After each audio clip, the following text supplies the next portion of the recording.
In a civilized and cultivated country, wild animals only continue to exist at all when preserved by sportsmen. The excellent people who protest against all hunting and consider sportsmen as the enemies of wildlife are ignorant of the fact that, in reality, the genuine sportsman is by all odds the most important factor in keeping the larger and more valuable wild creatures from total extermination. Theodore Roosevelt. All right, y'all, welcome to another episode of the Wild Initiative Conservation Coffee Break. Today, I'm sitting down with Jason Tarwater of the National Wild Turkey Federation, not Foundation, as we discussed earlier. Jason, thanks for hopping on. Hey, man, absolutely. Glad we can make it work out, and thanks for having me. So, why don't you give me a quick introduction of what is the National Wild Turkey Federation and what do you do for them?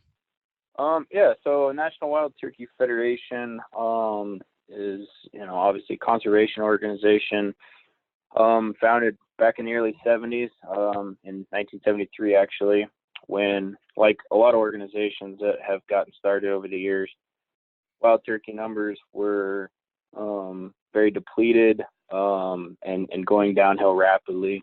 So organization was founded to do something about it. Since then, we have exceeded, I think, a lot of expectations. There's wild turkeys in pretty much all of their native habitats. And in fact, there's wild turkeys in places where they didn't inhabit historically. So Montana, for instance, where we're at. So we did our job, did a really good job at that.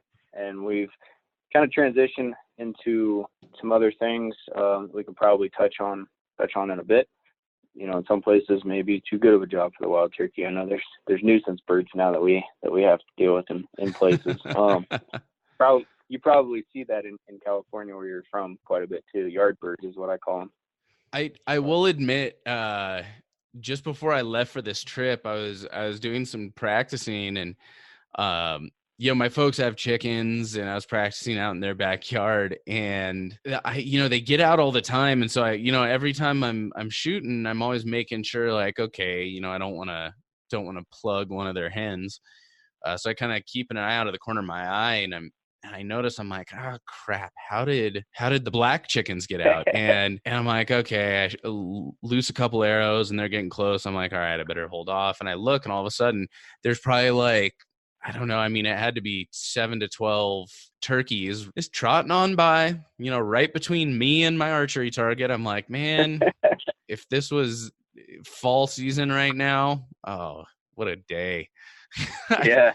I wouldn't even had to worry about losing my arrow. It would have gone right through him and into the target. I mean, yeah. So that goes to show you, we have I hate the issues, but we have that same thing happening in parts of Montana, like western Montana, when historically there wasn't even turkeys at all in the state. So I mean, it kind of tells you how adaptive they are, how easily they can survive, actually some harsh conditions that we get here in Montana. So it's a volunteer-driven organization, grassroots. We have local volunteers across the country that put together chapters and committees within their communities, and within that, they hold fundraisers for us. And that's how we exist as an organization, is because of our volunteers doing that. And those fundraisers, they raise a lot of money for us across the country. And one thing that we're pretty proud of is, depending on the year, anywhere from 88 to 91 cents of every dollar that we raise is put right back towards our mission.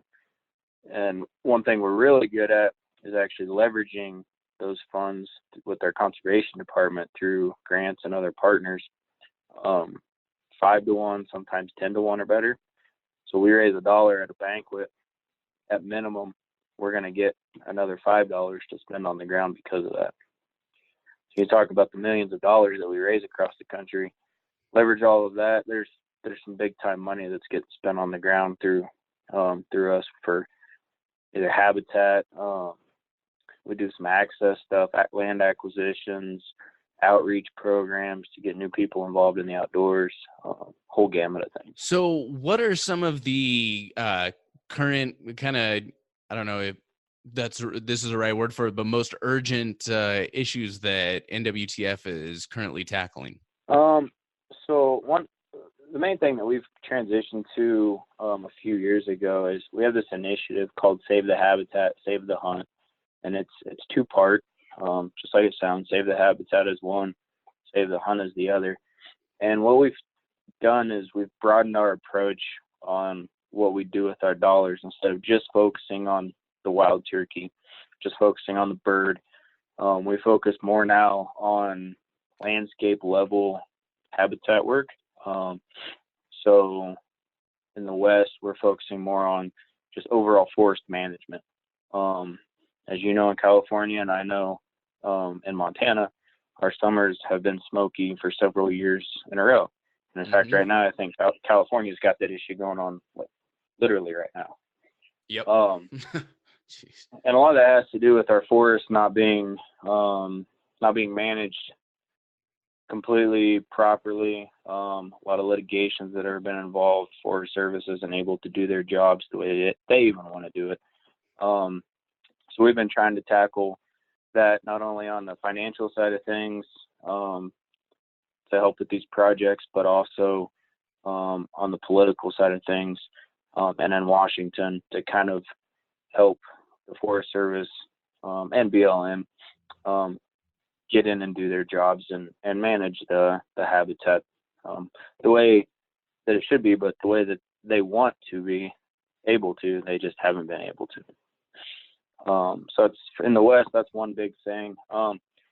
Water sources for us in the West, our riparian areas, our streams, our rivers, that's obviously a big deal as well. So we've actually are starting to do more watershed management stuff as well. So there's a whole lot that we're doing, but you can kind of see that it's not just focusing on the species in general, like what we have done in the past and what a lot of organizations kind of do. We've kind of broadened it to say, this needs done for conservation, no matter if it's affecting a wild turkey or not.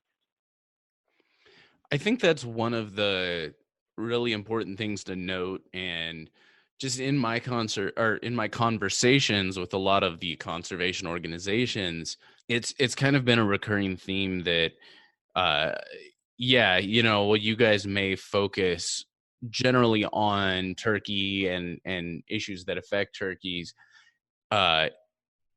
You're not necessarily limited to that. If there's an opportunity to team up with someone else and just really do good for conservation and wildlife and wild places in general, you definitely want to be part of it. And I think that's such a cool representation of the importance of conservation, is how so many of the organizations, you don't sit and say like, well, nope, sorry, there's no wild turkeys in that area. That's only going to benefit elk and mule deer.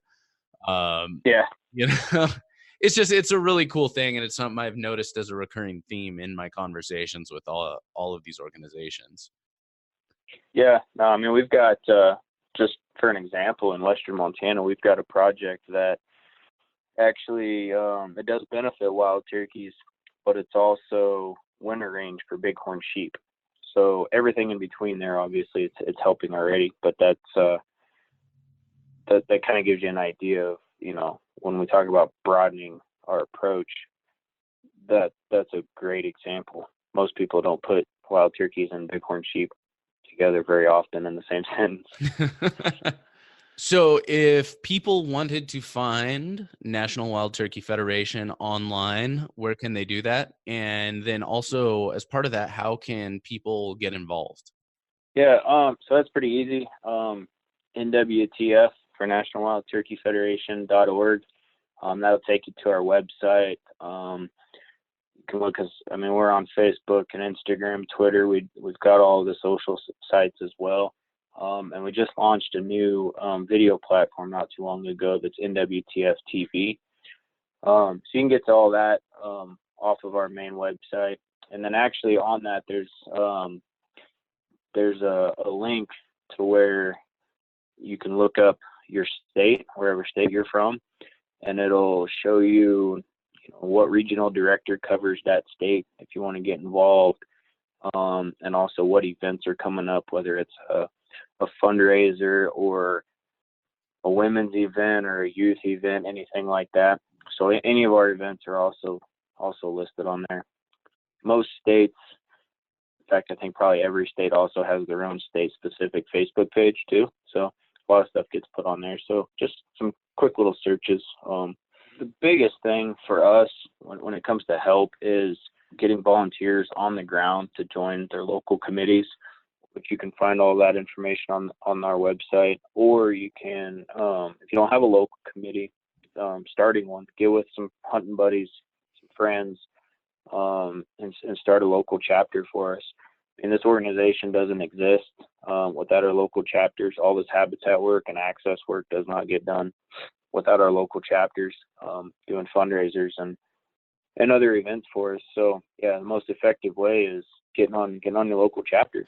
Awesome. Well, y'all make sure you head on over to nwtf.org, and you can also find the NWTF profile on our conservation page. That's thewildinitiative.com/conservation.